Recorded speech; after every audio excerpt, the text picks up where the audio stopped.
5 দিনের মাথায় রাজধানীর হাতিরঝিল থেকে আরও এক যুবকের মরদেহ উদ্ধার করেছে পুলিশ। সকালে বাড্ডা থানা পুলিশ রবিন নামের যুবকের মরদেহটি উদ্ধার করে।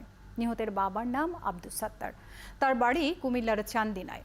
প্রত্যক্ষদর্শীরা জানান, সকালে পুলিশ প্লাজার পেছনের সেতুর নিচে মরদেহটি ভাসতে দেখা যায়। মহিম মিজানের রিপোর্ট। পুলিশ প্লাজার পিছনের হাতিঝিলের সেতুর নিচে এক যুবকের মরদেহ ভাসতে দেখে পুলিশকে ফোন দেয় স্থানীয়রা। ঠিক 5 দিন আগে 15 এপ্রিল রামপুরা অংশের হাতিঝিল সেতুর কাছ থেকে আরও একটি মরদেহ উদ্ধার করা হয়েছিল। লাশকে ব্রিজের এদিকে তেনে বাসান্তে এদিকে আসতে লাশ আর লাশের মনে করেন আপনার হুল্লা গেছে কেন পানির ভিতরে তো হুল্লা গেছে গা, আর নাক দেওয়া রক্ত বাড়াচ্ছে, চোখ মুখ হুল্লা গেছে গা। এখান থেকে বাঁচতে এবং ওই যে ট্রলারগুলো যাচ্ছে, ট্রলারের পানির ধাক্কায় পাশের দিকে আসতেছে।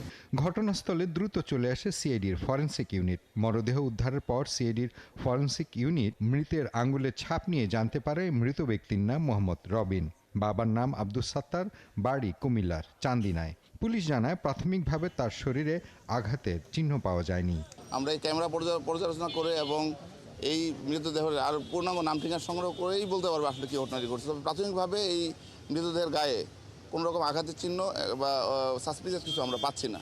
রাজধানীর প্রাণকেন্দ্র, পর্যটক কেন্দ্র হিসেবে পরিচিত হাতিরঝিলে এভাবে একের পর এক লাশ উদ্ধারের ঘটনায় আইনশৃঙ্খলা বাহিনীর নজরদারি নিয়ে প্রশ্ন স্থানীয়দের। আমাদের এরিয়া কিন্তু একদম আমাদের প্রপার টিম আছে এগুলো এবং সবসময় কাজ করতেছে, ঠিক আছে, টহলে আছে।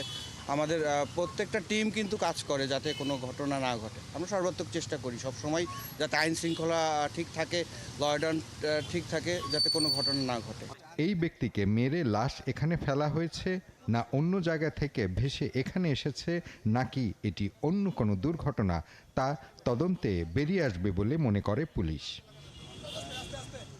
মহিম মিজান, ৭১, ঢাকা।